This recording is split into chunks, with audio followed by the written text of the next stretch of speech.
Baik, anak-anak kami kelas 10, kita lanjut materi kita, yaitu bab ketiga mengenai vektor. Oke, apa itu yang dimaksud dengan vektor? Coba kita perhatikan. Jadi, besaran dalam fisika menurut nilai dan arahnya terbagi atas dua, yaitu besaran vektor dan besaran skalar. Kalau kemarin kita sudah pelajari, ada yang namanya besaran pokok dan besaran turunan. Nah, ini sesuai berdasarkan nilai dan arah terbagi dua juga, yaitu besaran vektor dan besaran skalar. Nah, pertama, besaran vektor yaitu besaran yang memiliki nilai dan arah. Ya, perhatikan ya, dia memiliki nilai dan juga arah, ya. Contohnya yang termasuk ke dalam golongan besaran vektor ada perpindahan, kecepatan, dan percepatan. Kemudian apa pula yang dimaksud dengan besaran skalar? Nah, besaran skalar hanya memiliki nilai saja, begitu ya. Jadi contohnya yaitu temperatur, tekanan, energi, massa, dan waktu. Nah, kalau perhatikan ini ada tanda-tanda panah ini. Nah, seperti itu nanti simbol daripada vektor gitu ya. Kemudian, nah, kalau Miss buat bagannya kira-kira seperti ini dia. Besaran terbagi dua, skalar dan vektor. Kalau yang termasuk ke dalam skalar tadi massa, waktu, jarak.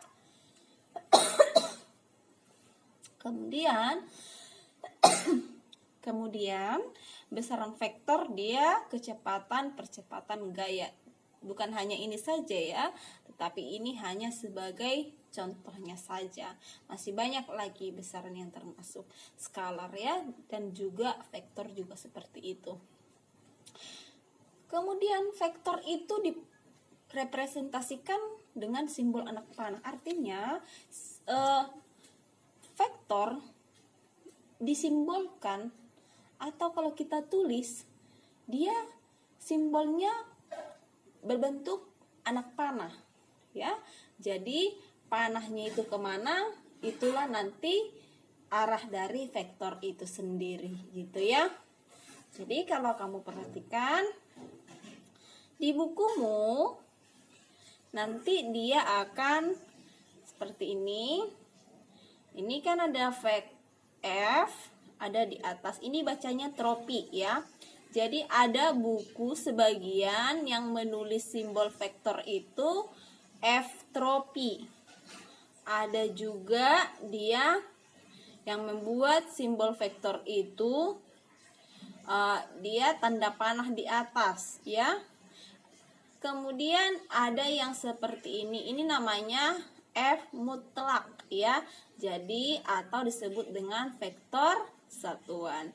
Jadi apa fungsinya mutlak ini? Jadi kalau harga mutlak berarti dia yang negatif pun dipositifkan. Nah, seperti itu ya. Jadi di sini arahnya nanti ada nanti positif negatif, tetapi hanya menandakan arahnya saja. Nah, ini tadi F tropi ya, ada di atas seperti ini, bacanya tropi ya. Atau kalau dia hanya F saja, dia menandakan besaran vektor gitu. Oke. Nah, seperti ini dia ya. Jadi misalkan ini vektor B, jadi ditulis ada tanda panah di atas, ini kita baca dengan vektor B. Kalau dia vektor B, jadi adalah vektor yang memiliki besaran yang sama dengan vektor min B ya. Jadi vektor B sebenarnya sama nilainya dengan vektor min B. Hanya saja apanya yang membuat berlawanan, yang membuat beda adalah arahnya saja ya.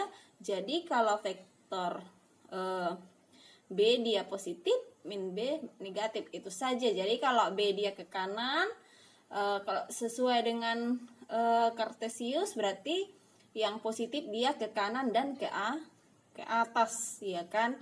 Sedangkan yang min berarti dia ke bawah dan ke kiri kalau dalam diagram Kartesius kan. Jadi kalau nilainya sama, makanya di sini vektor B ditambah vektor min B sama dengan 0 karena nilainya tadi ya, karena nilainya sama ya. Oke. Nah, bagaimana cara kita menjumlahkan vektor? Jadi ada nanti beberapa cara menjumlahkan vektor itu, ada dengan cara jajar genjang, kemudian dengan cara poligon, terus ada lagi nanti dengan cara analitis ya. Nah, kita pelajari satu persatu. Yang ini kita bahas pertama mengenai metode jajar genjang. Bagaimana caranya? Coba kita perhatikan di sini. Ini ada, jadi kan tadi vektor itu disimbolkan dengan garis-garis panah, ya kan? Jadi berarti di sini kita bisa lihat ada vektor A, ada vektor min A, kemudian ada vektor B. Jadi ada 3 garis panah, ada 3 vektor yang ada di gambar ya. Oke, kita lihat. Pertanyaannya, bagaimana gambar dari vektor A ditambah dengan vektor B? Nah, coba kita selesaikan sama-sama. Oke, kita gambar lagi vektor A-nya. Kemudian kita gambar vektor B-nya dengan catatan. Coba kamu perhatikan cara menggambarnya. Satukan ya. Jadi yang A tadi jumlahkan dengan B, kan di sini dia sudah menjadi menjadi menyatu dia ya. Oke, jadi ini dia. Nah, dari sini lihat titiknya, titik awalnya. Vektor A dari sini dia menuju ke atas ya kan, tapi tetap ya dia arahnya tetap sama dengan yang ini ya, dengan yang awalnya. Kemudian vektor B, nah vektor B juga berangkatnya dari titik ini begitu ya, jadi dia ke sini dengan sudut yang sama, lalu kita tambahkan mereka berdua dengan metode jajar genjang. Berarti bagaimana dia gambarnya? Kita lihat. Nah, jadi dia menarik garis ya.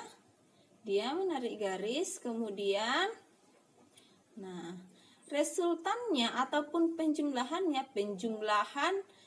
dari vektor itu dinamakan dengan resultan. Jumlah dari beberapa vektor namanya resultan ya.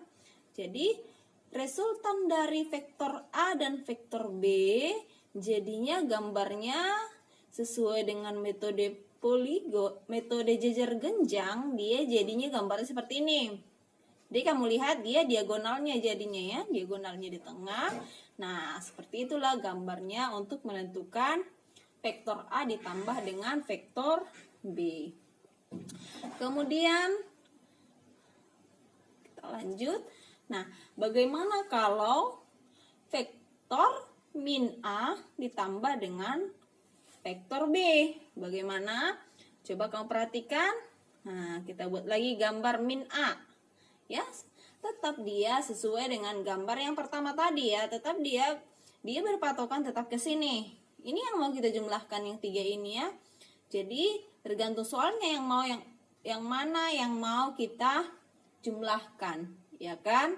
Jadi min A, mana vektor min A tadi? Nah, ini dia gambarnya. Oke, kamu perhatikan. Kemudian ditambahkan dengan vektor B. Nah, karena dia vektor B bukan min B ya. Jadi kalau dia positif B ya tetap seperti ini gambarnya. Coba kita perhatikan. Oke. Jadi ini dia. Nah, untuk resultannya sama, hanya saja arahnya berbeda ya kan. Jadi ini dia resultannya vektor min A ditambah B. Resultannya yaitu yang gambar yang warna kuning ya. Jadi itu dia vektor resultannya. Baik, kita lanjut. Nah, tadi yang pertama Miss bilang itu penjumlahan menggunakan jajar genjang. Nah, sekarang penjumlahan vektor dengan metode poligon ya. Nah, kamu perhatikan. Kalau dia metode poligon, dia vektor yang mau dijumlahkan lebih dari 2. Itu kamu perhatikan. Kalau dia hanya 2, maka kamu gunakan metode jajar genjang. Nah, kalau dia lebih dari 2, gunakanlah metode poligon untuk menjumlahkannya ya. Nah, di sini kamu perhatikan vektor A ditambah vektor B ditambah vektor C. Nah, kita mau membuat gambarnya nih. Bagaimana sih gambarnya setelah kita jumlahkan ketiga vektor yang terpisah-pisah ini? Oke, dengan cara metode poligon. Mari kita selesaikan bersama-sama. Oke, vektor A kita gambar sama seperti di gambar.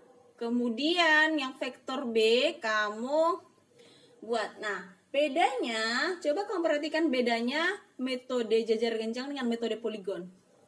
Di mana letak perbedaannya?